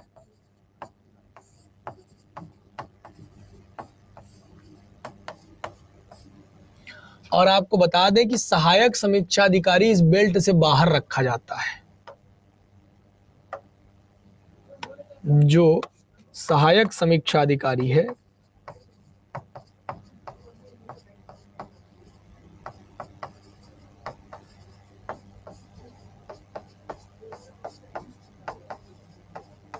उसको इस बेल्ट से बाहर रखा जाता है। समीक्षा अधिकारी मतलब आरओ, ये कार्यालय में क्लर्क की भांति ही होता है। सहायक समीक्षा अधिकारी जब ये लगातार 3 से 5 वर्ष तक अपनी सेवाएं दे देता है ना, तब ये प्रमोट होकर के आरओ बनता है। सोचिए नंबर का कितना महत्व है। यानी कि आप ये समझिए कि अगर आप यहाँ पर मेहनत अच्छा कर गए और डायरेक्ट आरओ बन गए तो 5 साल आप 5 साल आप आगे निकल गए इन बच्चों से। और ये अगर यहाँ आप एआरओ के रूप में ही रह गए, आरओ नहीं बने, तो 5 साल बाद आप जा कहीं आरओ बनेंगे, उसके 9 साल बाद कहीं आप जा करके सेक्शन ऑफिसर बनेंगे ये। और यहाँ पे आएंगे तो सीधा मैक्सिमम 9 साल के अंदर आपको सेक्शन ऑफिसर बना दिया जाता है। मैक्सिमम 9 साल के अंदर आपको सेक्शन ऑफिसर बना दिया जाएगा। ठीक ठाक उम्र में आप हैं, 22-23 साल की उम्र में ही अगर चयनित हो गए हैं तो 30 साल की उम्र तक ये मान के चलिए कि आप सेक्शन ऑफिसर होते हैं। ये शानदार पद का अपना अपनी एक गरिमा है, पद का अपना एक महत्व है, पद का अपना एक लबोलुआब है। ठीक है, चलिए खैर नोट कर लीजिए इसको, मैं वेट कर रहा हूं आपके नोट करने का। हाँ, ट्रांसपेरेंसी को लेकर के थोड़ा सा है तो सही बेटा, लेकिन अब इसके लिए क्या ही किया जा सकता है।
ठीक है बेटे, डन। सर आरओ का कार्य क्या होता है?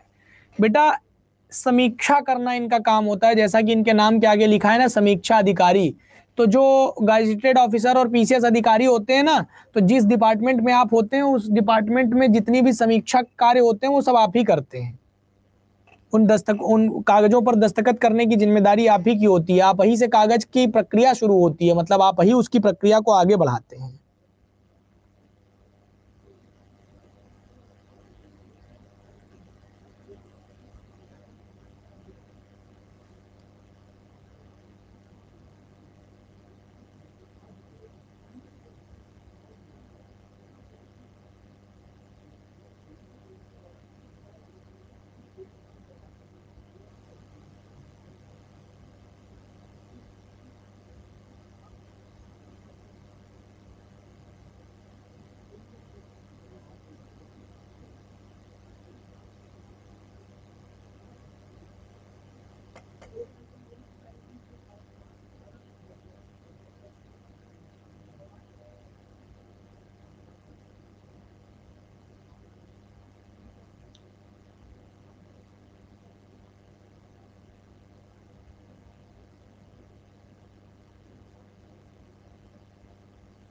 समझ में आ गया?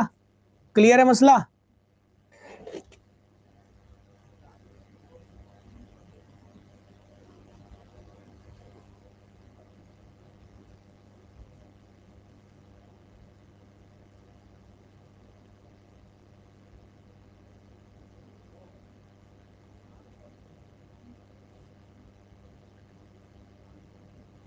नोट कर लीजिए।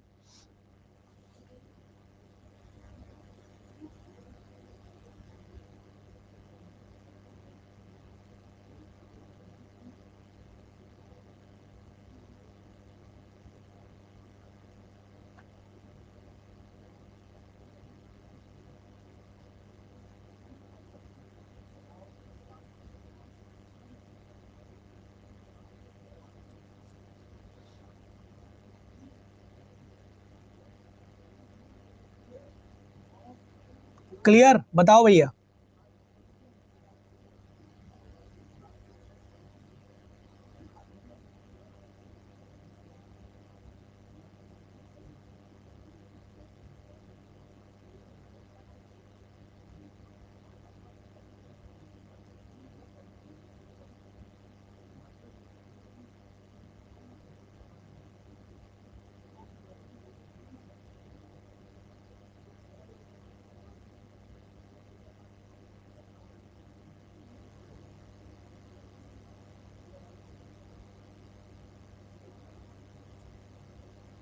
चलो,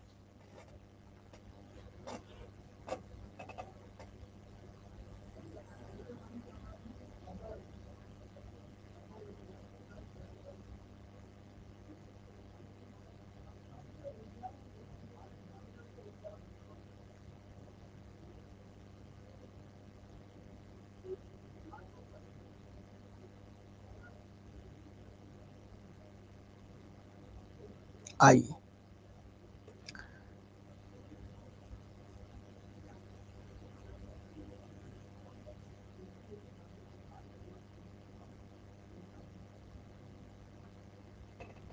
चलिए, क्लियर है, सब कुछ ओके है, सब समझ में आ गया होगा। अब आगे बढ़ते हैं दोस्त।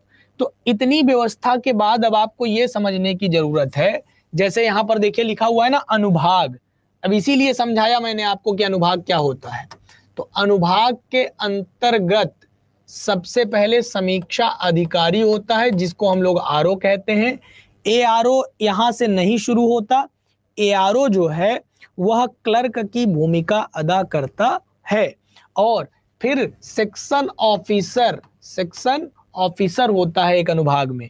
फिर इसके बाद एक विभाग का सबसे निचला कर्मी जो होता है, यानी कि अनुभाग के ऊपर आप क्या बनेंगे, प्रभारी बनेंगे, या तो अनुसचिव बन जाएंगे। यानी आप क्या बन जाएंगे, उस अनुभाग यानी विभाग के प्रभारी बन जाएंगे, और या तो अनुसचिव। फिर उसके ऊपर का पद उप सचिव का होता है, उसके ऊपर का पद होता है विशेष सचिव का।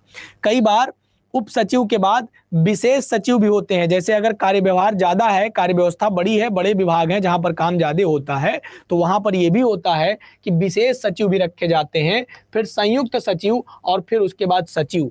ये यूपीएससी के मेंबर्स में से, मतलब अगर आप यूपीएससी में लगातार लंबे समय तक कार्य कर लेते हैं तो आईएएस ओईएएस तो कुछ नहीं होते हैं। वास्तव में जिनके पास ताकत होती है, पावर होती है, जो वास्तव में साठगांठ की व्यवस्थाओं से आगे बढ़ जाते हैं, वह सचिव का पद होता है। और ये विभाग का सबसे बड़ा अधिकारी सचिव होता है। और यूपीएससी में आप लगातार अगर अपनी सेवाएं 25 साल तक देते हैं तो जाके सचिव बनते हैं। अगर आप कम उम्र में 30 साल 35 साल तक, अगर आपकी उम्र मैक्सिमम 23-24 साल तक की है और आपका यूपीएससी में सिलेक्शन हो गया है प्रॉपर आईएएस में, तो ये मान के चलिए कि आप आगे चल के सचिव बनने वाले हैं, आपको कोई रोक नहीं पाएगा। 45 की उम्र तक आप सचिव के पद पर होंगे, इतना मान के चलिए आप। फिर इसके ये सचिव जो होता है, इसको आदेश कहां से मिलते हैं, तो मंत्रालय के अंतर्गत जो मंत्रीगण होते हैं वह इनको आदेश देते हैं, ताकि प्रशासन की व्यवस्थाओं को सुचारू रूप से चलाया जा सके। देखिए यह है सीनियर। अब यहां से व्यवस्था कैसे आती है, ये देखिए यहां तक आई जूनियर तक। बात समझ में आई कि नहीं। अब इसका प्रयोग कैसे होता है पत्र में, ये मैं आपको समझाऊंगा। ये नहीं जानेंगे तो पत्र में प्रयोग ही नहीं कर पाएंगे आप। अगर आप ये न जानेंगे तो पत्र में इन सब का बेहतर प्रयोग कर नहीं पाएंगे। फिर इसके ऊपर जो है पत्र जाता है राष्ट्रपति से या राज्यपाल तक। ये सरकार का सबसे अभिन्न अंग होते हैं। इनके ऊपर तक पत्र जा नहीं सकता, और समीक्षा अधिकारी से नीचे भी पत्र नहीं जाता है।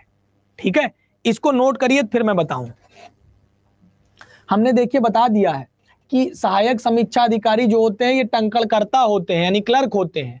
और कार्यालय में चतुर्थ श्रेणी के कर्मचारी होते हैं जो संबंधित कार्यों में सहयोग देते हैं। यानी कि ग्रुप डी के ऊपर के लिए आप एआरओ मान सकते हैं। ये ग्रुप सी लेवल का ही क्लर्क माना जाता है एक कार्यालय में। बस इससे ज्यादा इसकी कोई वहां पर वो नहीं होती है।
बेटा भारती नोट हो गया क्या? बहुत तेज नोट किया तुमने। ये आपको कोशिश करिएगा, ये हमारे पास देखिए नीचे थोड़ा सा बोर्ड खत्म हो गया था तो हमको इसको यहाँ पर रोकना पड़ा, हम इसके आगे नहीं जा पाए। लेकिन ये आपको पूरा सिस्टम एक लाइन में लेके चलना है ना, एक लाइन में लेके चलना है। हाँ तो भारती बिटिया औरों को भी नोट कर लेने दो, एक आध मिनट का समय दे दो, काहे इतना जल्दी आनी हो। हाँ एक आध मिनट रुक जाया करो भैया, अरे बाकी बच्चे भी तो नोट कर लें। नहीं, उनको भी तो अधिकार है कि नहीं है। हाँ लाइन में लिखे है ना। और ये एआरओ वाला मामला भी नोट कर लीजिए कि ये क्या होते हैं। फिर इसके आगे के मसले को हम लोग कल लेके चलेंगे, अब आज इसको आगे नहीं ले चलेंगे।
नहीं नहीं नहीं नहीं भारती जी, प्रत्येक दिन 2 क्लास होगी। सुबह मेरी क्लास होगी, ध्यान से सुन लीजिए, सुबह मेरी क्लास होगी बेटा। देखो मैं बता दे रहा हूं, सुबह आपको मेरी क्लास मिलेगी 9 से 11, टाइमिंग नोट कर लीजिए। शेड्यूल में सब लिखा तो हुआ है बेटा, 9 से 11 ये 2 घंटा के आसपास आपको मेरी क्लास मिलेगी, जहां पर मैं पत्र लेखन पढ़ा रहा हूं अभी। ठीक है, पत्र लेखन पढ़ाने के बाद फिर गद्य खंड वाले क्वेश्चन करवा दूंगा, चाहे फिर उसके बाद व्याकरण करवा दूंगा, फिर उसके बाद निबंध करवा दूंगा। ठीक है, ऐसे चलेगा सब कुछ इस तरह से। ठीक है, अब देखिए, अब दूसरी व्यवस्था क्या है, शाम को 2 से 4 विपुल सर की क्लास होगी।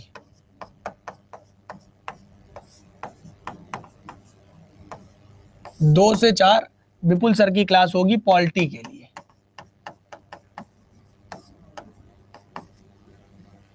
पॉलिटी के लिए, हाँ रुचि जी बिगिनर है तब भी सीख लेंगी, परेशान मत होइए, एकदम 100% आप एकदम सीख लेंगी। एकदम बेफिक्र रहिए, पूर्ण विश्वास बना के रखिए, एकदम ईमानदारी पूर्वक पढ़ते रहिए, सब कुछ सिखा देंगे एकदम। आपको अच्छा पढ़ करके कैसा लगा? आपको समझ में आ रहा है कि आप अच्छे शिक्षकों के साथ हैं कि नहीं? पहले तो आप लोग अपना मंतव्य बताइए, अपने मन की बात बताइए। आपको महसूस हो रहा है ना कि आप अच्छे शिक्षकों के साथ हैं? आपको लगने लग गया है ना कि हाँ भाई ठीक है, कर लेंगे, शिक्षक हमारे जो है बढ़िया पढ़ा रहे हैं, चीजें हैं उत्सुकता के साथ, एनर्जी के साथ चीजें चल रही हैं, तो कर ले जाएंगे, बताओ, है ना? तो बस अब आपने अगर मन बना लिया है तो मैं आपको वहां तक पहुंचा दूंगा जहां तक आप पहुंचना चाहते हैं। मैं बस इतना कर सकता हूं कि इस भूमिका में रह सकता हूं कि आप आगे चलेंगे तो मैं आपको रास्ता दिखाऊंगा, मैं आपको उंगली पकड़ करके आगे तक ले जाऊंगा। लेकिन आगे जाने के बाद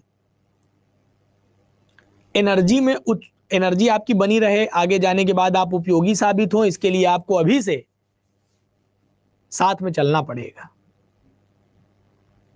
ठीक है, चलिए, तो आज की क्लास को तब मेरे प्यारे भाई बहनों यहीं पर समाप्त किया जाए। ठीक है, आज की क्लास बहुत शानदार रही होगी, तो आप लोग क्लास को 5 स्टार रेटिंग देते हुए क्लास को समाप्त करिए। तब तक के लिए राम राम, दुआ सलाम, जय हिंद, जय हिंदी, खुश रहिए, मस्त रहिए, पढ़ते रहिए। प्रीति जी रिकॉर्डेड क्यों देखना पड़ेगा भाई? क्यों रिकॉर्डेड देखना पड़ेगा? राधे राधे भारती जी, रिकॉर्डेड क्यों देखना पड़ेगा प्रीति जी? मैं समझ नहीं पाया। अच्छा आप जॉब में हैं, आपने बताया था ना?